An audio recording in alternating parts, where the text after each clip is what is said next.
പുതുമതി വരുമ്പോൾ 7 അടിസ്ഥാന ഉപദേശങ്ങൾ. കൽപ്പനകൾ 1, 2, 3 നമ്പർ ഇട്ട് കൊടുത്തേക്കുക. ഉദാഹരണം, പഴയ നിയമത്തിലെടുത്താൽ ഭക്ഷണ നിയമങ്ങളുണ്ട്. എന്തൊക്കെ കഴിക്കാം ലിസ്റ്റുണ്ട്.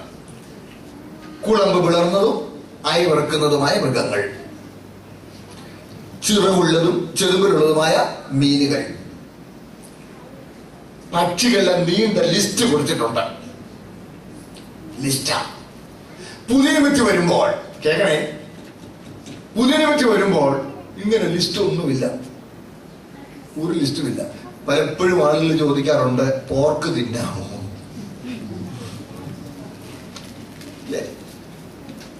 പലരും ചോദിക്കാറുണ്ട്. അതും ഈ നാട്ടിലാ ഓർത്തോണം, അതൊക്കെ പറയേണ്ടതല്ലേ. ശ്രദ്ധിച്ചേ, ചിട്ടവട്ടങ്ങളാ. പുതിയ നിയമത്തിൽ എന്താ പറയുന്നത് കേട്ടെ? പുതിയ നിയമത്തിൽ ഭക്ഷണ നിയമങ്ങൾ സ്തോത്രത്തോടെ അനുഭവിക്കുന്നെങ്കിൽ ഒന്നും വർദ്ധിക്കേണ്ടതല്ല. സ്തോത്രത്തോടെ അനുഭവിക്കുന്നെങ്കിൽ ഒന്നും എന്ന് പറഞ്ഞാൽ സ്തോത്രം പറയാൻ ഒക്കുന്ന എന്ത് കാര്യമാണേലും എന്ത് ചെയ്യാം? ഭക്ഷിക്കാം. എല്ലാരും കൂടെ ഉണ്ടോ?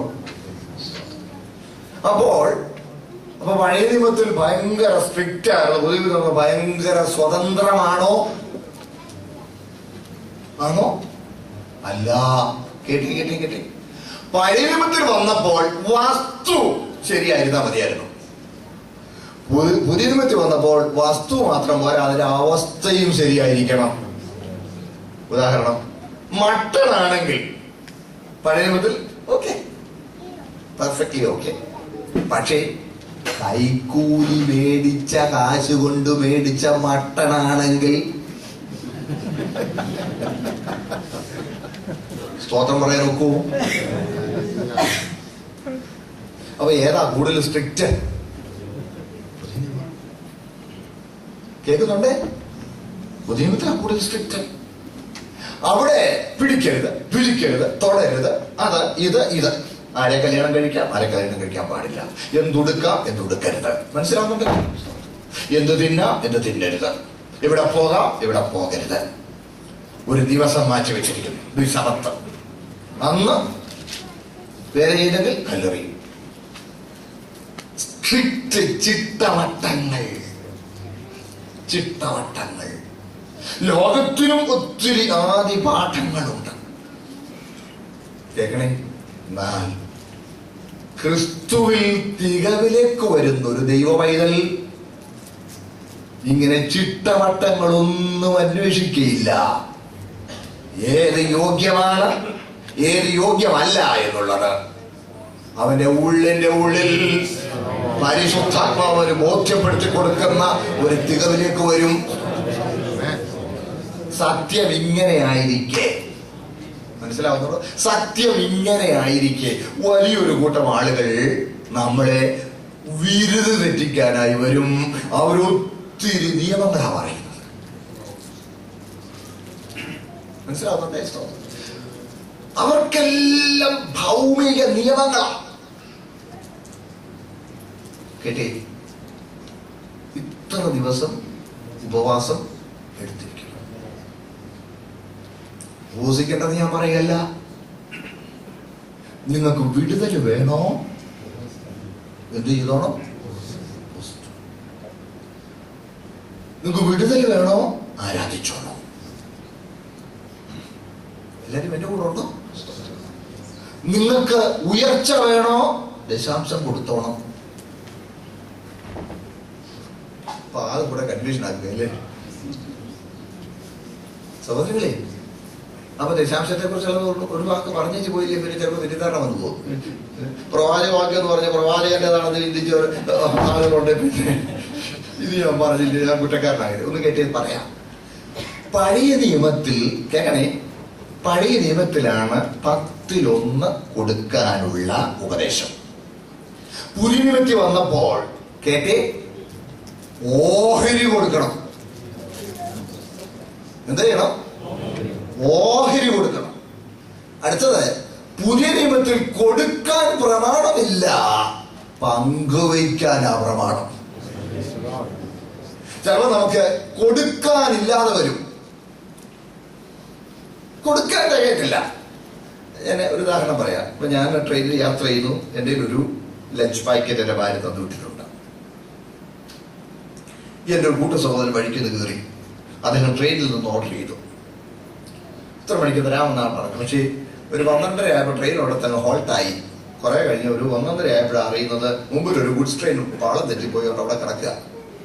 ഒരു 2 മണി കഴിഞ്ഞപ്പം ഈ വെയിറ്റർ വന്ന് പറഞ്ഞു, കാശ് തിരിച്ചു കൊടുത്തേച്ച് പറഞ്ഞു, അതെ അവിടെ നിന്ന് എടുത്തു തരാമെന്നാണ് ഭക്ഷണം വിചാരിച്ചിരുന്നത്, പക്ഷേ ട്രെയിൻ അവിടെ ചെല്ലാൻ താമസം വരും, അവിടെ ഭക്ഷണം ഇല്ല.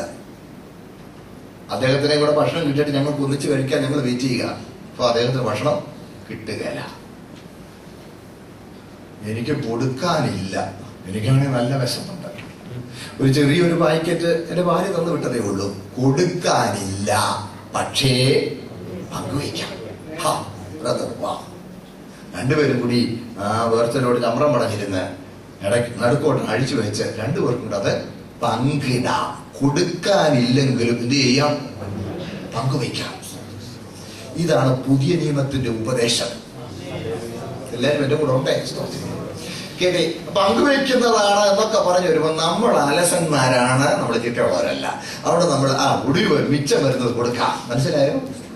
മിച്ചം അത്യാവശ്യം വരുന്നത് ബാക്കി മുഴുവൻ അങ്ങ് കൊടുത്തേക്കാം എന്ന് വെച്ചിരിക്കും. കൊടുക്കാൻ വരുമ്പം ഒന്നും കൊടുക്കാൻ ഒക്കാതെ വരും. അതുകൊണ്ട് കുറഞ്ഞ പക്ഷം പഴയ നിയമത്തിന്റെ പ്രമാണപ്രകാരം കുറഞ്ഞ പക്ഷം 10-1 ആദ്യമേ അങ്ങ് മാറ്റിവെക്കുക. കേൾക്കുന്നുണ്ടേ? 10-1 ആദ്യമേ അങ്ങ് മാറ്റിവെച്ചു. മാറ്റിവെച്ച് കഴിഞ്ഞ് പിന്നെ ഇടയ്ക്കിടയ്ക്ക് അത് കൂടാതെ അതിലധികമായതും കൊടുത്തുകൊണ്ടിരിക്കുന്ന ഒരു രീതി ആയിരിക്കണം പുതിയ നിയമത്തിൽ. എല്ലാവരും എന്റെ കൂടെ ഉണ്ടേ? പിന്നെ കൂടുതൽ കിട്ടാൻ വേണ്ടി എന്ന് വെച്ച് കൊടുക്കുകയും ചെയ്യരുത്. സന്തോഷത്തോടെ കൊടുക്കണം. തരുന്നത് ദൈവത്തിന്റെ വിശ്വസ്തതയാ, ഞാൻ കിട്ടാൻ വേണ്ടിയല്ല കൊടുക്കുന്നത്.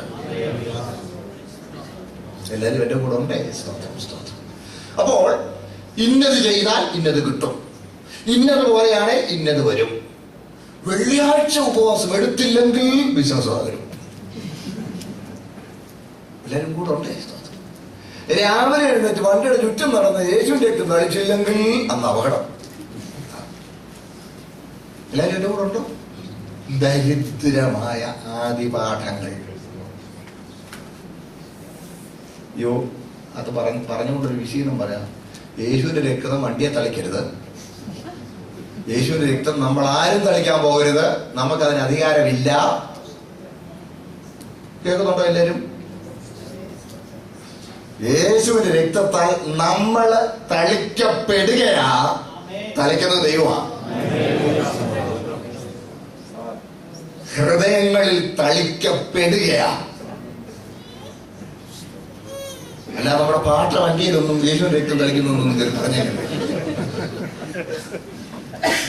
വീട് കയറി താമസത്തിന് മുറികളിലെല്ലാം നടന്നു തുറന്ന ബൈബിൾ പിടിച്ചോണ്ട് ഞങ്ങൾ ഇവിടെ എല്ലാം യേശുവിന്റെ രക്തം തളിക്കുന്നു എന്നൊക്കെ ഇങ്ങനെ പറഞ്ഞുകൊണ്ട് നടക്കുന്നു പോലും. ഒന്നും കാണിക്കരുത്. പ്രാണന്റെ വീണ്ടെടുപ്പിന് വേണ്ടി സ്തോത്രം. മുഴുവത്തേക്കാളും വിലയേറിയ ഒരു പ്രാണൻ. ആ കൂട്ടത്തിൽ സകല മനുഷ്യവർഗത്തിന്റെ വീണ്ടെടുപ്പിന് വേണ്ടി ചിന്തിയ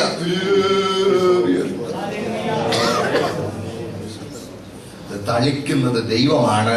തളിക്കപ്പെടുവാൻ നാം ഹൃദയം തുറക്കുകയാണ്. ഇവിടെ പറഞ്ഞു വന്ന കുട്ടികൾ അത് പറഞ്ഞു. ഇന്ന് വരെ ചെയ്തെങ്കിൽ ദൈവം ക്ഷമിക്കും, നാളെ വരെ ചെയ്യരുത്. അത് മുമ്പോട്ട് പോയിക്കൊള്ളട്ടെ. ഇങ്ങനെ ചിട്ടവട്ടങ്ങളാണ്. നമ്മുടെ ഇടയിൽ പലപ്പോഴും പല ആളുകളും പറയുന്ന ഒരു പ്രയോഗമുണ്ട്. ഇന്ന് കൂടെ വന്നേ. പ്രാർത്ഥനയിൽ ഭയങ്കര ശക്തിയാണ്. നമ്മളൊരു വോൾടെക്സ് പോലെ എഴുതി വെക്കുന്നുണ്ട്. No prayer no power, less prayer less power, more prayer more power. അപ്പൊ പ്രാർത്ഥനയ്ക്ക് എന്തുകൊണ്ട് അതിനെ ഒന്നും വിടാതെ